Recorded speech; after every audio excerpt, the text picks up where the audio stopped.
Así es que les voy a pedir que por favor abran su Biblia en el segundo libro de los Reyes, en el capítulo 3. Segundo libro de Reyes, capítulo 3. Y mientras ustedes buscan esa porción de la Escritura, oramos una vez más.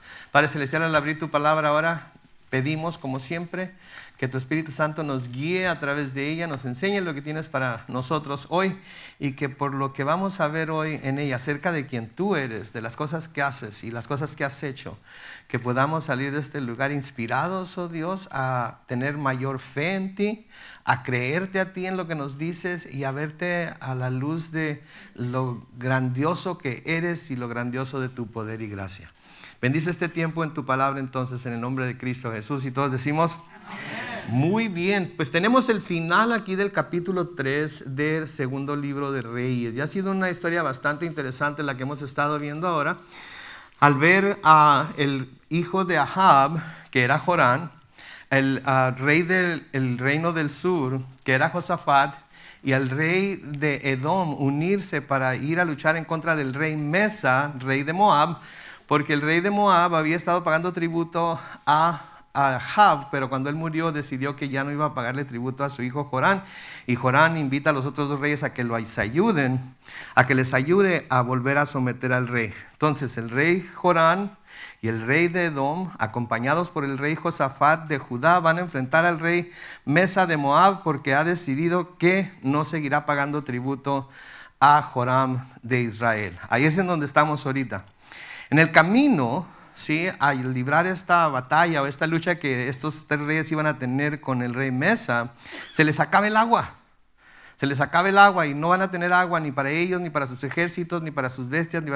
No puede llevarse a cabo una campaña, ¿sí?, una campaña de guerra, sin tener todas las cosas que se necesitan para poder sostener el ejército.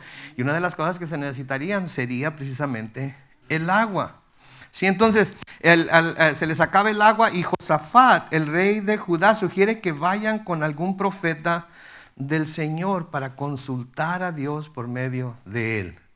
Si Josafat, recuerden, era el rey piadoso del reino del sur, que siempre buscó consultar a través de los profetas con el Señor para saber si lo que estaba haciendo era lo que el Señor quería que hiciera. ¿Sí? Algo muy importante para nosotros aprender como seguidores de Cristo, como personas que decimos estar sujetos a nuestro Dios y Señor.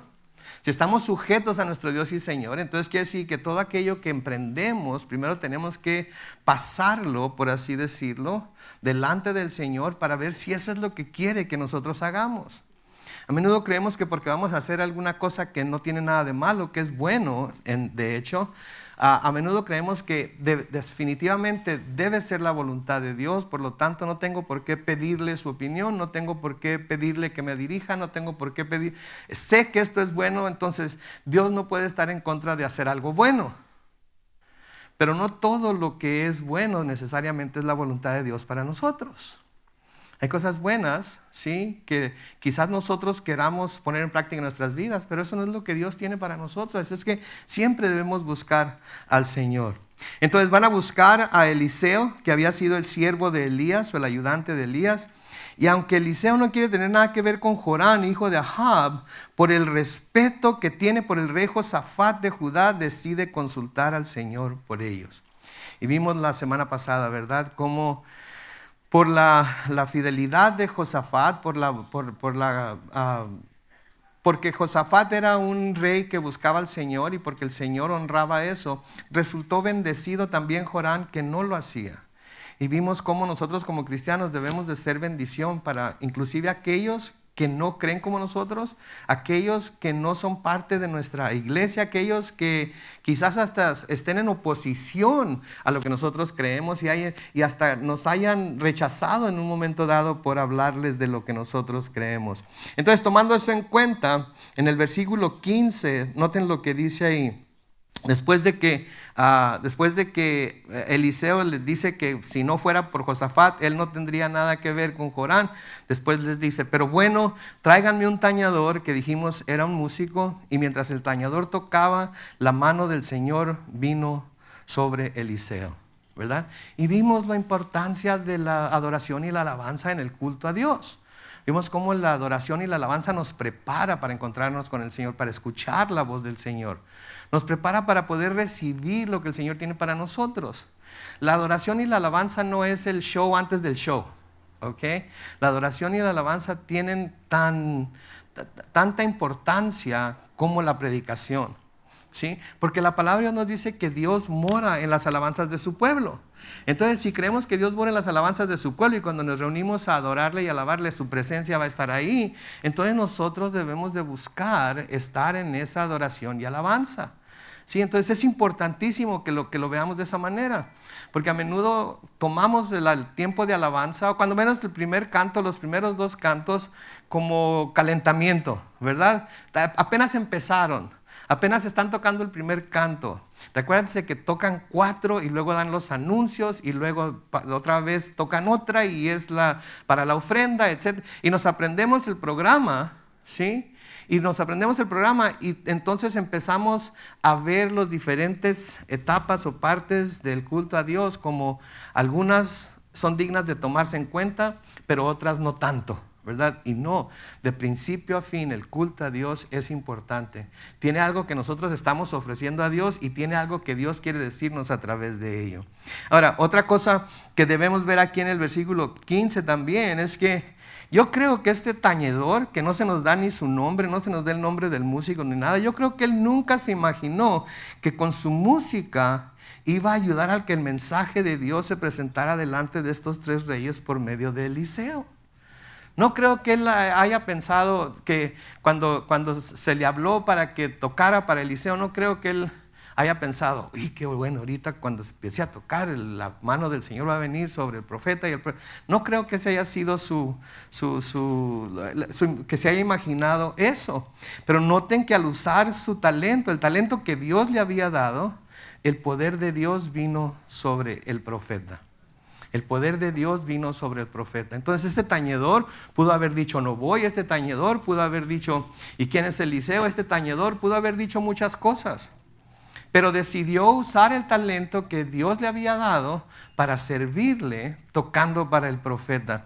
Y de nuevo aquí hay una enseñanza muy importante para nosotros, ¿sí? Especialmente para aquellos que somos líderes de adoración y de alabanza, ¿sí? Porque todo aquel que es líder de adoración o alabanza tiene que tener esto en mente, que Dios nos ha dado nuestros talentos para que los usemos primeramente para su gloria y para que a través de esos talentos nosotros también inspiremos a la gente a que se acerque más a Dios, a querer estar más cerca de Dios, a querer adorarlo, alabarlo, a querer glorificarlo. Sí, yo sé que todos tienen cantos que les gustan más que otros. Y si dicen que no, están mintiendo. Y acuérdense que los mentirosos no heredarán el reino de los cielos. Todos tenemos cantos que nos gustan mucho, que nos mueven a nosotros a adorar a Dios. Amén. Entonces, el líder de adoración y alabanza tiene que estar siempre consciente de que lo que está haciendo no es una presentación, no es un showcase, como se dice en inglés, de su talento. Porque tiene que recordar que no tendría ni la más mínima pizca de talento si no fuera porque Dios se lo dio.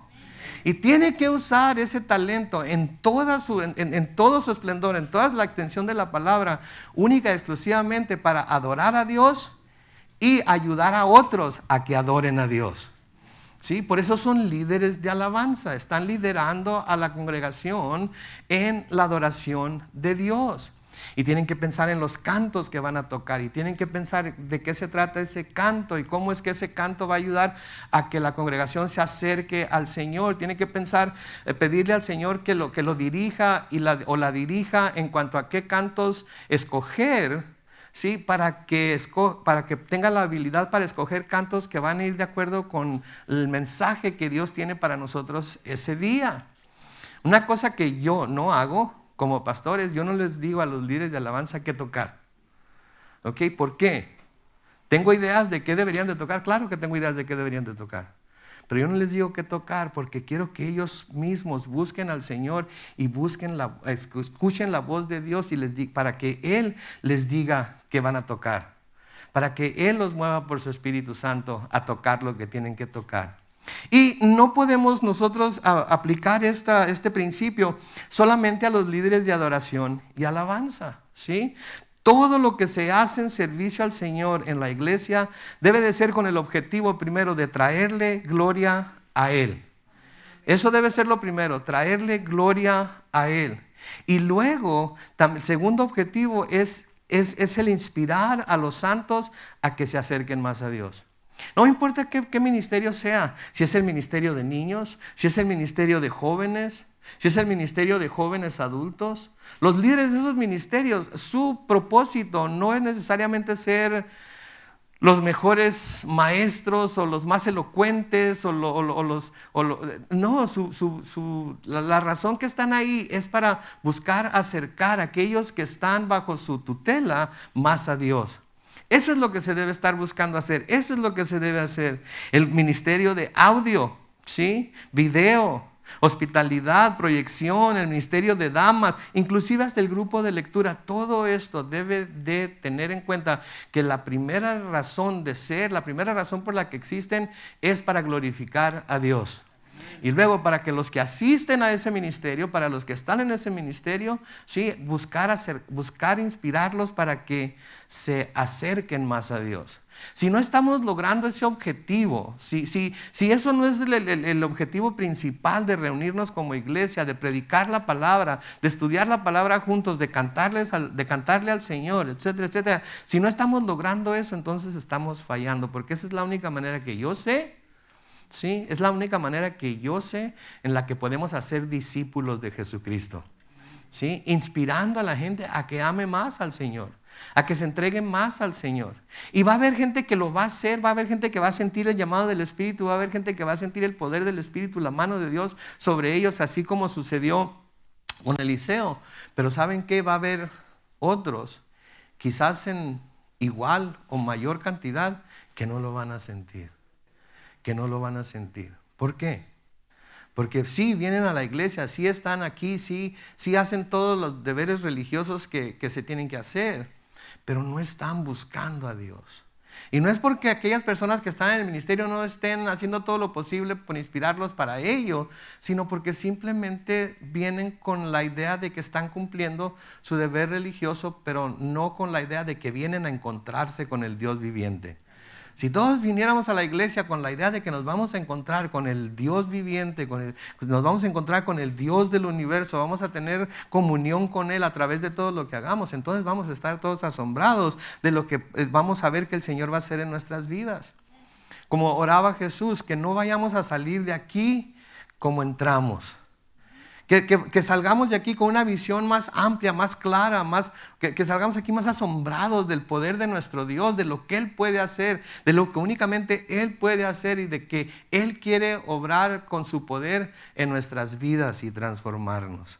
Entonces, todo lo que se hace en el servicio al Señor debe ser con el objetivo de traerle gloria y con el afán de inspirar a los santos a que se acerquen más a Dios. Y luego se nos dice ahí que mientras el tañador tocaba, la mano del Señor vino sobre Eliseo, quien dijo, dice en el versículo 16, así ha dicho el Señor. Ahora, Eliseo aquí está preparado para decir lo que el Señor le estaba diciendo a él, ¿ok? Porque tenemos que tomar algo en cuenta aquí. A menudo pensamos que los profetas, cuando el Señor hablaba a través de ellos, los profetas nada más se quedaban quietos y la voz de Dios salía por medio de ellos y el Espíritu de Dios los movía, los hacía que se movieran, se sentaran, se quedaran quietos. El Espíritu de Dios tomaba el control del profeta y hacía lo que quería a través del profeta. Y no era así. Recuerden, el profeta tiene control sobre su propio espíritu, ¿sí? Entonces, cuando dice aquí que Eliseo dijo, así ha dicho el Señor, cuando da las instrucciones, no es la voz de Dios así como muy profunda, así asusta. No, era la voz de Eliseo. ¿Cómo era la voz de Eliseo? Su idea de lo que pudo haber sido la voz de Eliseo es tan buena como la mía. Pero era la voz de Eliseo. Y ese es uno de los errores que muchas veces como cristianos cometemos. Que creemos, cuando hablamos de que Dios nos habla, creemos que de alguna manera detrás del púlpito, o el hermano que nos está aconsejando, o el hermano que nos está diciendo algo, de alguna manera va a tener una voz especial, de alguna manera va a tener una voz imponente, de alguna manera va a tener... Y no, va a hablar así como siempre habla. ¿Sí? Va a hablar así como siempre. Va a ser común y corriente lo que va a pasar. Entonces, noten. La mano del Señor vino sobre Eliseo y Eliseo dijo, así ha dicho el Señor, caben en este valle muchos estanques. Ahora todos sabemos lo que es un estanque, ¿verdad? Es un lugar donde se estanca el agua, donde llega y ahí se para, ahí se detiene, ya no sigue moviéndose, ¿sí? Entonces eso es lo que les está diciendo, caben en este valle muchos estanques. Versículo 17, y el Señor también ha dicho, aunque ustedes no vean ningún viento, esto es importante, presten atención a esto, ¿ok? Aunque ustedes no vean ningún viento ni ninguna lluvia, este valle se llenará de agua y beberán ustedes y sus bestias y sus ganados. Noten que la palabra que Dios le da a Eliseo fue que él, Dios, aunque no nos dice explícitamente aquí, pero noten que le dice que él, Dios, iba a suplir la necesidad que ellos tenían de agua para ellos, sus bestias y sus ganados. Ahora esto se me hace muy interesante aquí, porque si él los va a suplir, noten también que aquí les dice que había algo que ellos tenían que hacer para que esto se llevara a cabo. ¿Sí?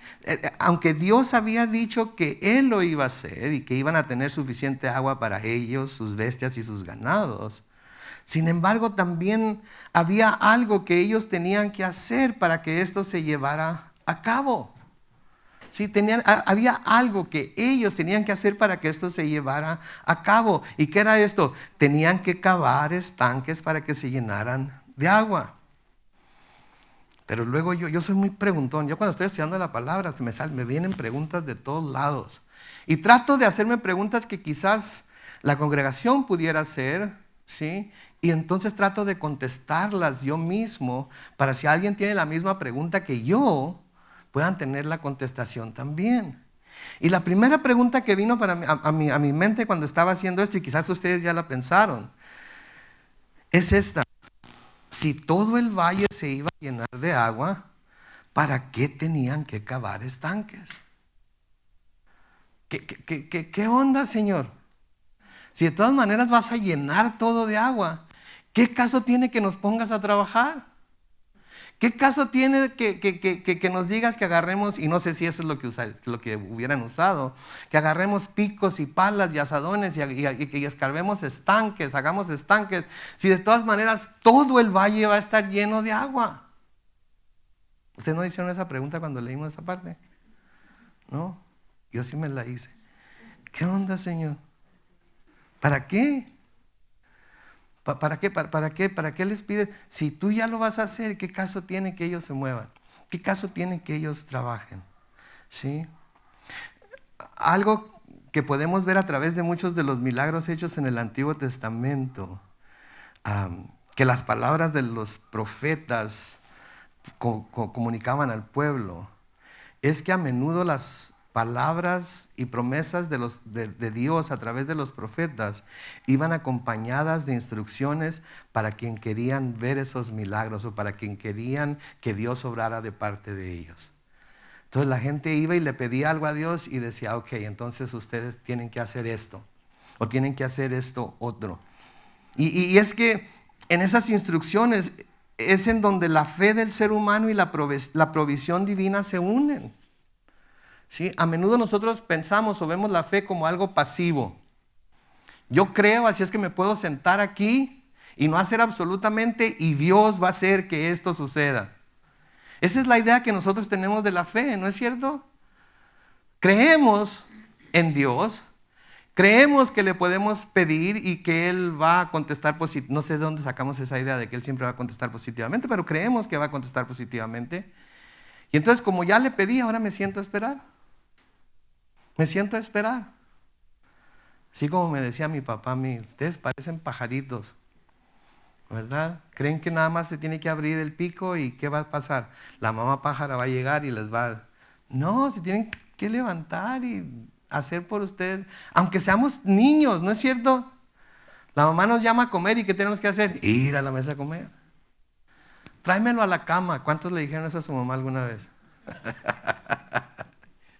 Los esposos sí les dicen a las esposas, pero los hijos a las mamás, al menos que estén enfermos, ¿verdad? Entonces a veces vemos la fe como algo pasivo. Ya pedí, ahora me puedo sentar a esperar. Ok, Señor, aquí estoy. ¿Qué onda? Y algunos todavía estamos esperando que Dios se mueva, ¿verdad? Pero cuando pedimos lo que pedimos, prestamos atención para ver si el Señor nos dijo, ok, si eso es lo que quieres, entonces tu parte en esto es esto. Sí, porque eso también tenemos que prestar atención a ello. Ok, Señor, esto es lo que yo quisiera que hicieras. Esto es lo que yo necesito que hagas. ¿Cuál es mi parte en ello? Nunca preguntamos eso. Nunca preguntamos eso. Y en las instrucciones que Dios nos da después de que pedimos algo, es en donde nuestra fe, la fe del ser humano y la provisión divina se unen. Lo vamos a ver en el estudio de este libro en los siguientes capítulos. ¿Sí? En el capítulo 4 vamos a ver a la viuda y el aceite, ¿se acuerdan? Un poquito más o menos de lo que pasa, que la viuda necesita aceite y el Señor, ¿qué le dice? Ve y pide vasijas a todos tus vecinos. Si le iba a dar aceite, ¿para qué quería vasijas? Pues sí, pero no podía aparecer un barril de aceite ahí y ya se acabó. No. Lo vamos a ver también en el capítulo 5. ¿Sí? Creo que el capítulo 5 es el de Naamán o es el de Lacha, es el de Naamán, creo. El capítulo 5. Vamos a ver que Naamán va con el hombre de Dios porque tiene lepra, ¿sí? Y espera que lo sane. ¿Y qué le dice? Ve y zambútete 7 veces en el río Jordán. Ok, ¿quieres ser sanado? Ok, Dios te puede sanar. Ve y zambútete 7 veces en el río Jordán. En esa cochinada de río va a decir Naamán, ¿verdad? Mejor me hubiera zambutido en alguno de los ríos de Siria y allá están más limpios que aquí. Y luego lo vamos a ver también cuando el hacha se cae al agua y se hunde. Entonces vemos en diferentes situaciones y en diferentes instancias en el Antiguo Testamento cómo hay necesidades que el Señor está pensando en suplir. De hecho ya decidió que iba a suplir, ¿sí? Pero también da instrucciones a la persona a la que le hace la promesa de lo que él o ella debe hacer para que esa promesa se pueda llevar a cabo, ¿sí? Y es que ahí es en donde la fe es probada, ¿sí? Porque en esto se nos muestra que a menudo el Señor está más que preparado para hacer o darnos lo que le estamos pidiendo, pero nuestra responsabilidad es tener una fe activa que se manifiesta en la obediencia a las instrucciones que nos está dando, ¿verdad? Yo tengo esta cosa con mis hijos a veces cuando les digo, hagan esto, y háganlo así, y háganlo acá, pero ¿para qué tanto? Nunca les han dicho así, pero ¿para qué tanto? ¿Verdad? Bueno, es porque nosotros sabemos lo que se necesita para hacer tal o cual tarea. Dios sabe lo que se necesita para hacer tal o cual tarea, y lo que hace cuando Él nos da instrucciones para hacer algo después de que pedimos lo que estamos pidiendo, está probando ¿qué? Nuestra fe. Está probando nuestra fe. Está probando si creemos en Él. No, porque si vamos a pedirle algo, quiere decir que creemos en Él. Entonces, ¿qué está probando? ¿Qué parte de nuestra fe está probando? Está probando nuestra fe activa, está probando si le creemos a Él. Eso es lo que está probando, si le creemos a Él. ¿Sí? Porque ¿crees en Dios? Dice Santiago, bien haces. ¿Y luego qué sigue? Hasta los demonios creen y tiemblan. Entonces no se trata de creer, le creemos a Él. Tenemos un ejemplo de esto en el libro de Génesis. En Génesis capítulo 12, los versículos 1 al 4. Génesis capítulo 12, versículos 1 al 4, noten lo que dice. Pero el Señor le había dicho a Abraham, vete de tu tierra y de tu parentela y de la casa de tu padre a la tierra que te mostraré. No le dice a dónde está la tierra, Él le va a mostrar cuál es esa tierra. En el versículo 2 dice, yo haré de ti una nación grande, te bendeciré y engrandeceré tu nombre y serás bendición. Versículo 3, Bendeciré a los que te bendigan y maldeciré a los que te maldigan. Y en ti serán benditas todas las familias de la tierra. Versículo 4, ¿qué hizo Abraham? Y Abraham se fue tal y como el Señor le dijo, y Lot se fue con él. Abraham tenía 75 años de edad cuando salió de Harán. Entonces el Señor le promete que le va a dar una tierra. El Señor le promete que lo va a llevar a una tierra que él ya tiene escogida para él. ¿Sí? Y se sentó ahí Abraham a que un día ¡pum!, lo apareciera en la tierra donde lo iba a llevar. No se sentó ahí. ¿Qué hizo? Agarró sus tiliches y agarró camino. ¿Sabía dónde iba? ¿Sabía dónde iba Abraham? Para nada. Le había creído a Dios que si él hacía lo que Dios le estaba diciendo, Dios lo iba a guiar a la tierra prometida. ¿Cierto? Si se hubiera quedado Abraham ahí, ¿hubiera podido llegar a la tierra prometida? No. Entonces, ¿qué tuvo que hacer Abraham para que la promesa de Dios se cumpliera? Tuvo que levantarse, agarrar todos sus cachivaches y agarrar camino. Cargar sus camellos, sus burros, etc. Agarrar camino, y el Señor lo llevó a la tierra prometida. Mis hermanos, muchos de nosotros no se nos han cumplido las promesas que el Señor, que pensamos o que hemos escuchado que el Señor nos hace, porque no nos hemos levantado para dejar la tierra y nuestros parientes, nuestra parentela, y caminar con Dios a donde Él nos lleve. Tenemos que estar dispuestos a dejarlo todo y caminar con Dios a donde Él nos lleve, aun cuando no sepamos todavía a dónde es. ¿Sí? Porque a menudo así tenemos que hacerle. ¿Sí? Y nunca vamos a ir a ciegas cuando vamos siguiendo a Dios. Nunca vamos a ir a ciegas cuando vamos siguiendo a Dios. Ahí en su Biblia lo van a tener que buscar, porque esto no lo van a poner en la pantalla, perdón, pero en el primer libro de Reyes, en el capítulo 17, ¿se acuerdan ustedes cuando había sequía en Israel y el Señor envía a Elías a que se quede con la viuda de Sarepta? ¿Se acuerdan? Primera de Reyes, capítulo 17, ¿sí? Cuando llega Elías con la viuda, ¿qué anda haciendo? Anda recogiendo leña. ¿Por qué anda recogiendo leña? Porque le queda un poquito de aceite y un poquito de harina, y va a hacer una torta con ese aceite y con esa harina, y se la van a comer ella y su hijo, y luego ¿qué les va a pasar? Dice, se van a morir. Se van a morir. Pero el Señor le había dicho a Elías que él iba a proveer, y que para proveerle se fuera con la viuda de Sarepta. Ahora, después de que la viuda le dice esto, en el primer libro de Reyes, capítulo 17, comenzando con el versículo 13, después de que la viuda le dice lo que está haciendo, etcétera, dice, pero Elías le dijo, no tengas miedo, ve y haz lo que quieres hacer, pero antes cuece una pequeña torta bajo el recoldo y tráemela, y después cocerás pan para ti y para tu hijo. El Señor, el Dios de Israel, me ha dicho, no va a faltar harina en la tinaja, ni va a disminuir el aceite de la vasija hasta el día en el que el Señor haga llover sobre la tierra.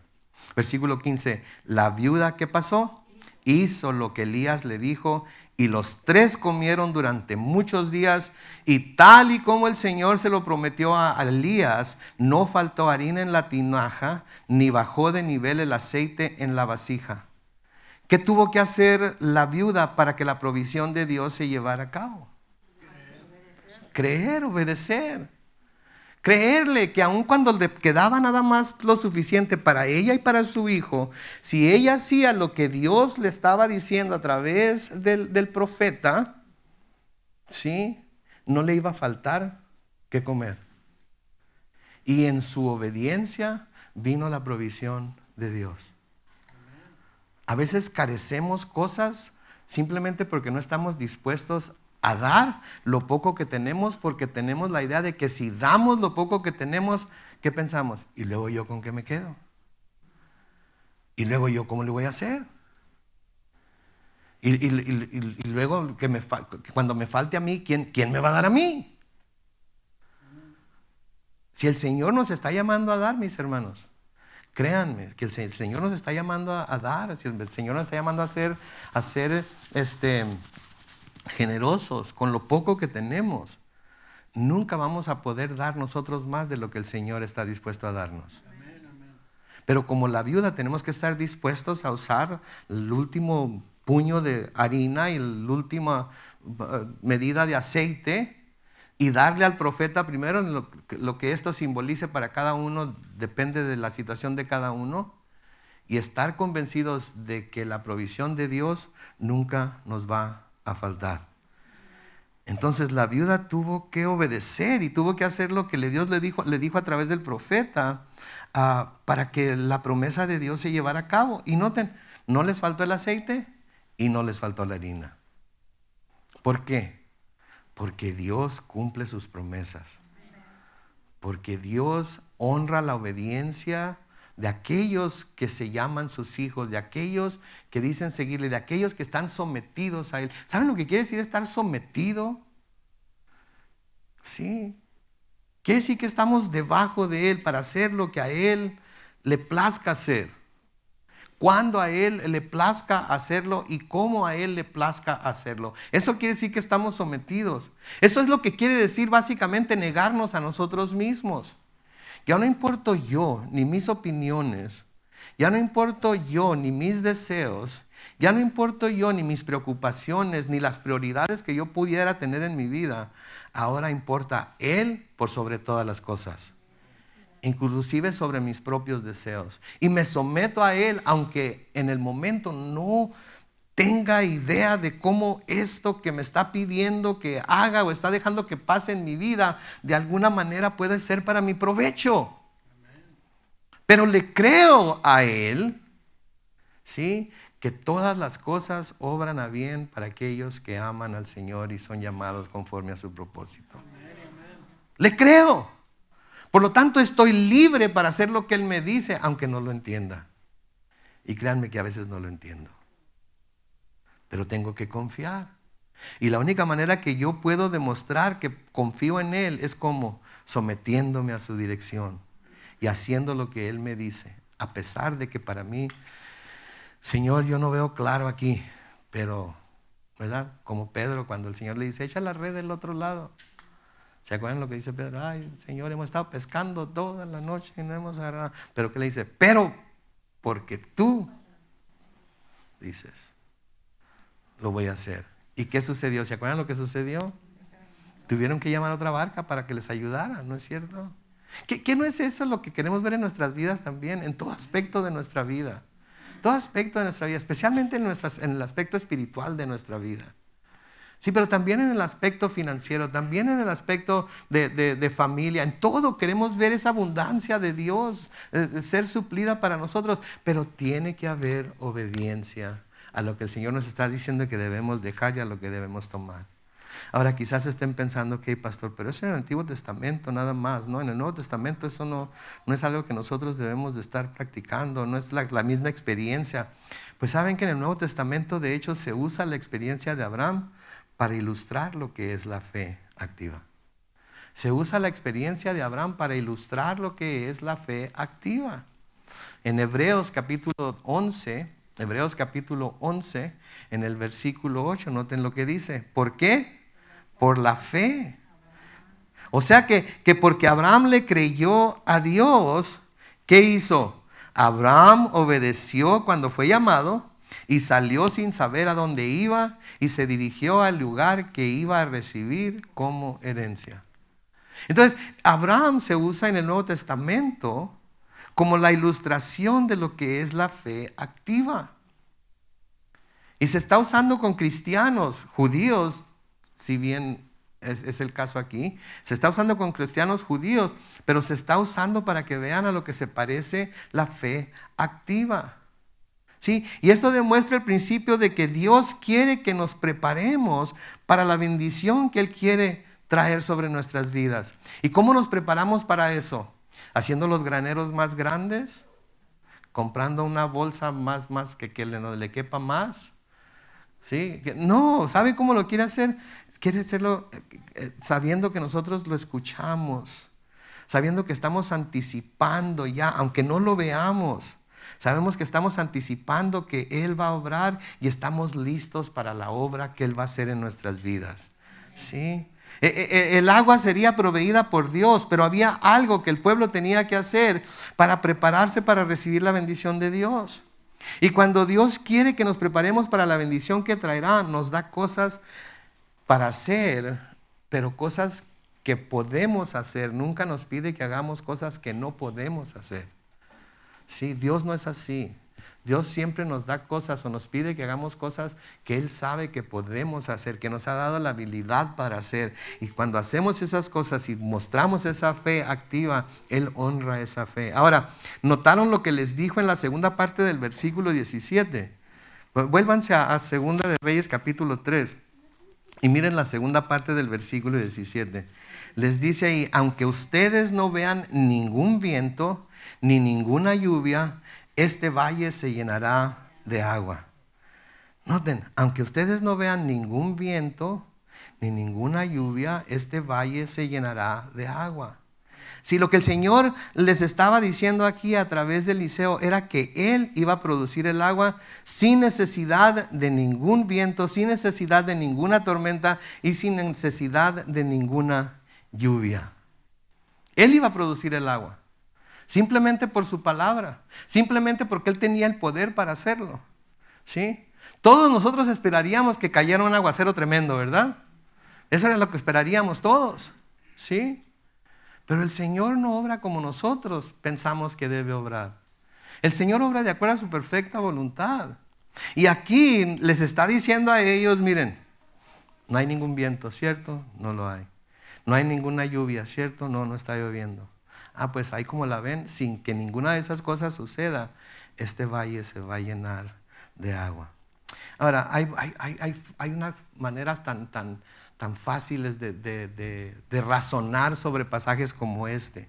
Y lo estudié y encontré algunas de ellas, porque hay quienes dicen que ha de haber llovido en las montañas de Edom y que las aguas que se mencionan aquí fueron el resultado de esas lluvias.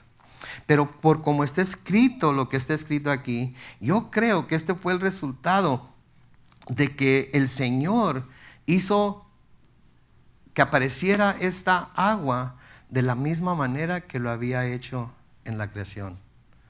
De la misma manera que lo había hecho en la creación. Sí, Hebreos capítulo 11, los versículos 1 al 3, Hebreos 11, versículos 1 al 3 dice lo siguiente. Ahora bien, tener fe es estar seguro de ¿qué? De lo que se espera. Es estar convencido de ¿qué? De lo que no se ve. Eso es tener fe, estar seguro de lo que se espera.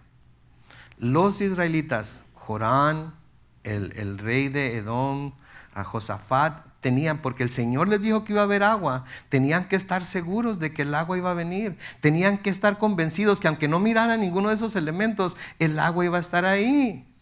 En el versículo 2 de Hebreos 11 dice, gracias a ella, a la fe, nuestros antepasados fueron reconocidos y aprobados. Y luego noten lo que dice el versículo 3, por la fe entendemos que Dios creó el universo por medio de ¿qué? De su palabra, de modo que lo que ahora vemos fue hecho de ¿qué? De lo que no se veía. Fue hecho de lo que no se veía. Noten lo que les dice el profeta en el versículo 18 cuando les dice que no había viento, que no había lluvia, que no había nada de eso. Les dice, esto a los ojos del Señor no es nada difícil. Para Dios no es difícil proveer agua sin que haya tormenta, no es difícil proveer agua sin que haya viento y no es difícil proveer agua sin que haya lluvia. ¿Por qué? Porque el Señor es dueño de todos los elementos. El Señor puede controlar todos los elementos. Y luego les agrega ahí, en el mismo versículo 18, y también va a poner a los moabitas en las manos de ustedes. Y ustedes destruirán todas sus bellas ciudades fortificadas y talarán, que quiere decir tumbarán todo árbol frondoso. Y cegarán todos los pozos, que quiere decir los van a tapar, y sembrarán de piedras todos los campos arables. Y luego noten lo que dice, al día siguiente por la mañana, a la hora del sacrificio, un repentino, Reina Valera contemporánea dice aluvión. Reina Valera 1960 dice, y al siguiente día, a la hora del sacrificio, vinieron aguas. Y llegó desde Edom hasta esa región y se inundó. Este aluvión llegó desde Edom y toda esa región se inundó. Ahora, de nuevo, en la Reina Valera 60 dice vinieron las aguas. En la Reina Valera contemporánea dice aluvión. ¿Saben lo que es un aluvión? Yo tampoco sabía. Pero gracias a Dios tenemos el diccionario de la Real Academia Española, ¿verdad? Y aluvión quiere decir una avenida fuerte de agua que arrastra grava, lodo, etcétera. En otras palabras, como que se abrió una gran avenida. ¿Saben lo que es una avenida, verdad? Hay calles y luego hay avenidas.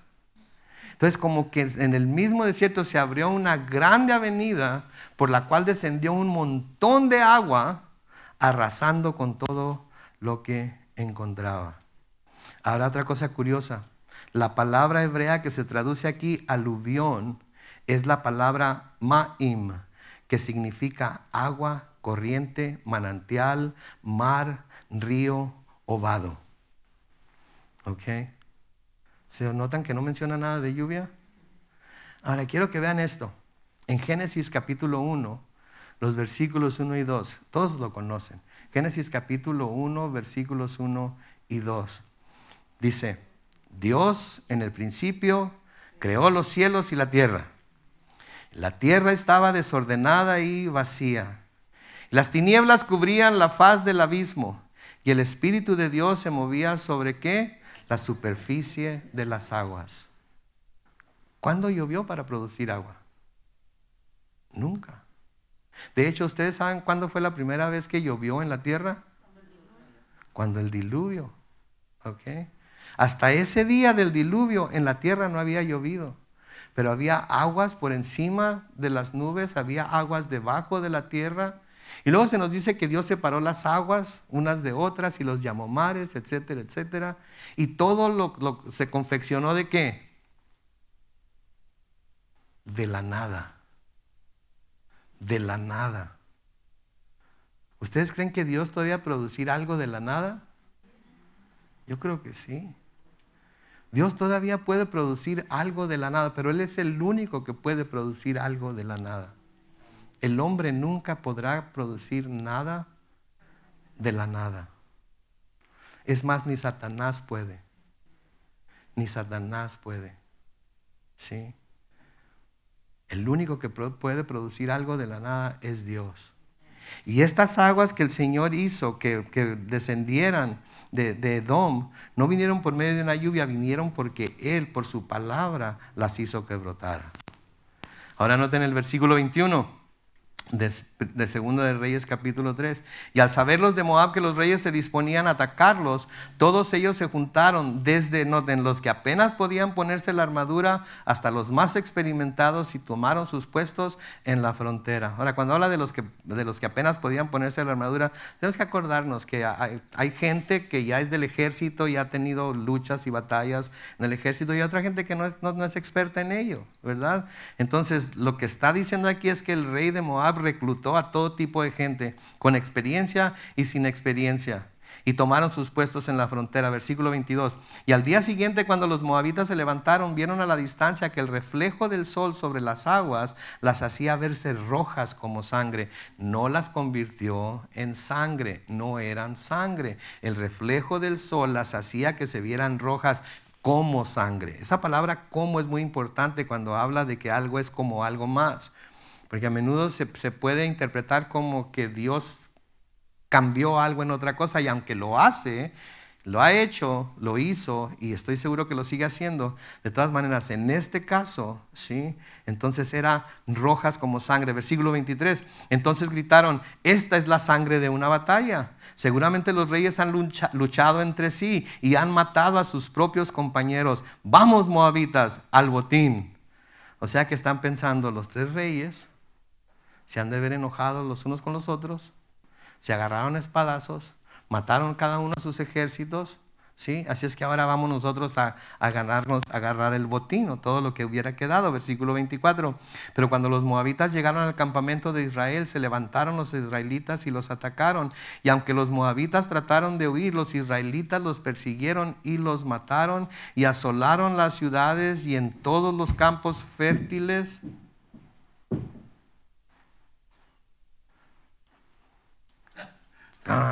Acá, ok. Y asolaron las ciudades y en todos los campos fértiles esparcieron piedras y cegaron también todos los pozos, los taparon como el Señor había dicho que lo iban a hacer, y derribaron todos los árboles frondosos como se les dijo que iban a hacer, y solo quedaron piedras en Kir Jareset, porque los honderos, los que usan honda, no son los que manejaban hondas, son los que usaban la honda en aquel tiempo. Si los honderos rodearon esa ciudad y la destruyeron.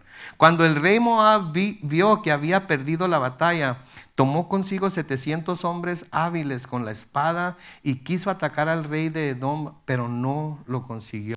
Noten en el versículo 27. Entonces tomó a su primogénito, estamos hablando del rey de Moab, tomó a su hijo primogénito, el que habría de reinar en su lugar, y lo ofreció en holocausto sobre la muralla. Y fue tan grande el enojo contra Israel que estos decidieron retirarse y volver a su tierra. Entonces noten, en su desesperación, porque la batalla se había perdido, ¿qué hace este rey de Moab? Toma a su hijo, al que se suponía que lo iba a suplir cuando él muriera, que iba a quedar en su lugar. ¿Y qué hace? Lo ofrece como sacrificio en una muralla. Se desespera, no sabe qué hacer. Había reclutado a todo mundo en su país y los israelitas lo habían podido derrotar por la mano de Dios. Las cosas que les faltaban a los israelitas, Dios las había suplido sobrenaturalmente, y no había manera de que los de Moab lo hubieran podido vencer a los hijos de Israel, porque Dios estaba con ellos. Pero esto que hizo este rey de Moab es precisamente lo que vemos al mundo hacer. ¿Sí? El mundo, cuando se desespera, se agarra de lo que se puede agarrar, se agarra de cosas que ni siquiera. ¿Todo bien, Jorge? Sí, ok.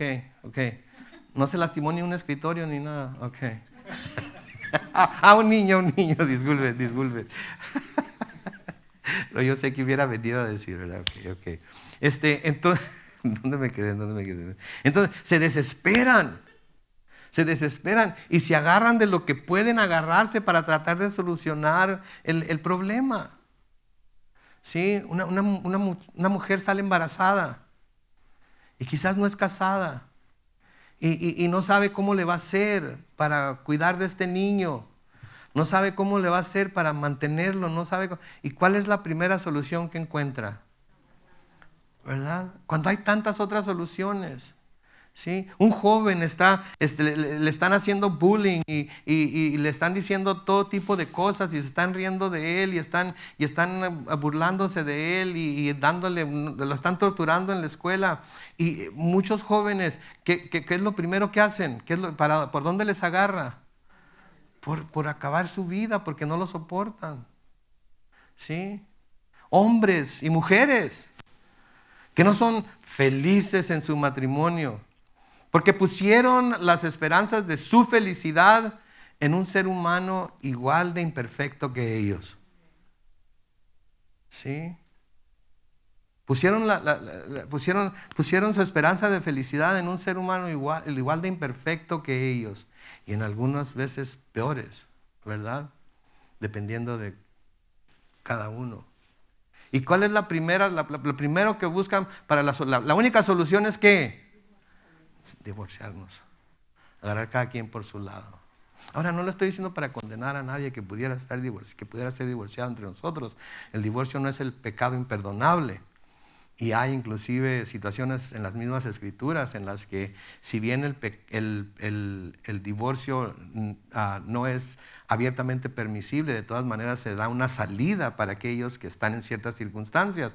Cada situación es diferente. Pero siempre se agarran por lo fácil. ¿Por qué? Porque el mundo y el Dios de este mundo tiene engañada a la gente de que si tan solo hacen las cosas como Él quiere, como Él manda, como Él dice, su problema se va a solucionar. Y la verdad de las cosas es que el problema no se soluciona. Se crean problemas más grandes todavía. La mejor manera es apegarse a lo que el Señor dice. Creer en el Señor y creer que Él tiene el mejor método y la mejor manera de solucionar cualquier situación o problema por la que estemos pasando. No importa por difícil que sea. en el matrimonio, con nuestros hijos, con nuestros nietos, en nuestro trabajo, en nuestra iglesia inclusive. Él es el que tiene la solución. Y si nosotros seguimos los métodos y filosofías y maneras de lidiar con esas situaciones que el mundo tiene, vamos a ir de mal en peor y vamos a perder toda esperanza, porque tarde o temprano vamos a llegar al fin de todos esos métodos y ya no vamos a saber qué hacer. Y así como este rey, vamos a hacer algo que nunca vamos a poder remediar, que fue sacrificar a su hijo. Ahora dice que tan grande fue el enojo contra Israel que estos decidieron retirarse y volver a casa. Ahora mucha gente cree que aquí los moabitas, al ver lo que su rey había hecho, culparon a los israelitas y se reagruparon y volvieron a atacar a los israelitas. La verdad de las cosas es que los israelitas acabaron absolutamente con todos. Y la verdad de las cosas es que los israelitas eran invencibles, no porque eran nada especial, sino porque el Señor estaba con ellos. Porque el Señor estaba con ellos. Y nosotros vamos a ser más que vencedores también, no porque hagamos algo especial, sino porque el Señor está con nosotros. Y si el Señor es con nosotros, ¿quién contra nosotros? ¿Verdad? Y las Escrituras están llenas de ejemplos de cómo el Señor es nuestra defensa, es nuestro castillo, es nuestro escudo, es nuestra fortaleza, etcétera, etcétera. En el Salmo 5, los versículos 11 y 12, noten, Salmo 5, versículos 11 y 12 dice: pero que se alegren todos los que, ¿qué? En ti confían. Que griten, ¿cuántas veces? Siempre de júbilo, porque tú los defiendes. Que vivan como felices los que aman tu nombre. Tú, Señor, bendices al hombre justo. Tu favor lo rodea como un escudo. Que vivan felices los que aman tu nombre. ¿Podemos vivir felices 100% del tiempo? Claro que no. En este mundo encontraremos aflicciones, ¿no es cierto? Hay momentos de felicidad, hay momentos de tristeza, hay momentos de abundancia, hay momentos de carencia, hay momentos de salud, hay momentos de enfermedad. Pero en todo ello somos más que victoriosos por Cristo Jesús, que se dio por nosotros. Y luego me encanta que dice: tú, Señor, bendices al hombre justo. ¿Cuántos justos nos dice Pablo en Romanos que hay? Pero ¿saben ustedes que en Cristo todos hemos sido justificados? Por lo tanto, podemos nosotros llamarnos justos por lo que el Señor hizo. No por lo que somos, sino por lo que el Señor hizo por nosotros. Y porque somos justos en Cristo, entonces el Señor nos bendice y su favor nos rodea. En el Salmo 31 también, los versículos 1 y 2, noten lo que dice: Señor, yo confío en ti. No permitas nunca que sea yo avergonzado. Ponme a salvo, pues tú eres justo. Inclínate a escucharme. Ven pronto en mi ayuda. Sé tú mi roca fuerte, la fortaleza que me salve. Tenemos esperanza. No, por eso no debemos caer en la desesperanza. Sí, a veces la vida se pone difícil. Sí, a veces nos deprimimos. Sí, a veces nuestra vida se llena de ansiedad por situaciones que pasan y que nos bombardean. A veces no es lo duro, sino que lo tupido, como dice el dicho, ¿verdad? Pero de todas maneras Dios está con nosotros. Y sí, a veces estamos que no soportamos, pero clamamos a Él y le pedimos, como dice ahí en el versículo 2 del Salmo 31, inclínate a escucharme, ven pronto a mi ayuda, sé tú mi roca fuerte, la fortaleza que me salve. En el Salmo 18 también los versículos 1 y 2. Salmo 18, versículos 1 y 2. Noten lo que dice: mi Señor, mi fortaleza. ¿Qué dice? Yo te amo. Versículo 2. Mi Señor y Dios, tú eres mi roca, mi defensor, mi libertador. ¿Qué más quieren? Tú eres mi fuerza, mi escudo, mi poderosa salvación, mi alto refugio. En ti confío. Todo lo que necesitamos está en Él. Todo lo que necesitamos que sea para Él es. Por eso el nombre de Dios es que yo soy. Porque Él siempre es. Siempre está en tiempo presente. Nunca está en tiempo pasado. Siempre está ahí para hacer lo que necesitamos que sea para nosotros en ese preciso momento. Y por último, el salmo preferido de mi nana Lina, el Salmo 91, los versículos 1 y 2. Dice: el que habita al abrigo del Altísimo y se acoge a la sombra del Omnipotente, dice al Señor: Tú eres mi esperanza, mi Dios, el castillo en el que pongo mi confianza. Sí se explica la cosa aquí. Él es nuestro todo y debe ser el todo en todos. Él es nuestra esperanza. Él es nuestra razón de vivir. Él es inclusive nuestra razón de morir también. ¿Sí? Él es lo único que vale la pena. Él es el único que vale la pena poner nuestra esperanza. Él es el único que vale la pena poner nuestra fe. Pero no una fe pasiva, sino una fe que activa, que se mueva a obedecer lo que Él, las instrucciones que Él nos da. Y que prestemos atención cuando le pedimos algo, porque así como les dijo a estos que cavaran los estanques, así como le va a decir a la viuda que coleccionen las vasijas, así como le dice a Eliseo que vaya y se zambuta, a Naamán, que vaya y se zambuta 7 veces en el río Jordán. Sí, así como Abraham le dijo que saliera de su tierra y de su parentela, así a veces cuando pedimos algo el Señor está diciéndonos, ok, lo voy a hacer, pero esta es tu responsabilidad. Tú tienes que hacer esto también. Y al movernos a hacer lo que Él nos dice, estamos mostrando no que creemos en Él solamente, sino que le creemos a Él. Y Él va a obrar. Podemos esperar que Él obre porque tiene el poder para hacer y para de la nada hacer algo. Porque a veces sentimos que nuestra vida ya llegamos al final de nuestra vida. Ya llegamos al final de nosotros mismos. Ya no hay nada más que podamos dar. Ya no hay nada más que podamos hacer. Señor, ya no puedo más, ya no tengo fuerzas, etcétera, etcétera. El Señor puede hacer algo de la nada que nosotros tenemos para ofrecerle. Sí, pero tenemos que ir a Él con fe. Amén. Vamos a orar mientras el grupo de alabanza pasa al frente una vez más para cantarle una vez más al Señor. Bendito Padre Celestial, te damos tantas gracias por tu palabra en esta noche, Señor. Gracias porque eres bueno y para siempre es tu misericordia. Gracias, Dios, porque, Padre Santo, tú nos llamas a que nos reunamos. Nos llamas a que te cantemos, nos llamas a que estudiemos tu palabra. Y una vez que nos reunimos y tenemos comunión los unos con los otros y juntos contigo, una vez que cantamos cantos a tu nombre, una vez que estudiamos tu palabra y vemos quién eres en realidad y todo lo que puedes hacer en nuestras vidas, Señor, somos tan bendecidos. Estamos tan agradecidos de poder reunirnos, estamos tan agradecidos de ser parte de tu iglesia, de poder llamarte nuestro Dios y que tú nos llames tus hijos. Señor, sigue alimentándonos, sigue enseñándonos, sigue motivándonos y moviéndonos, oh Dios, a someternos a ti con todo y en todo, Señor.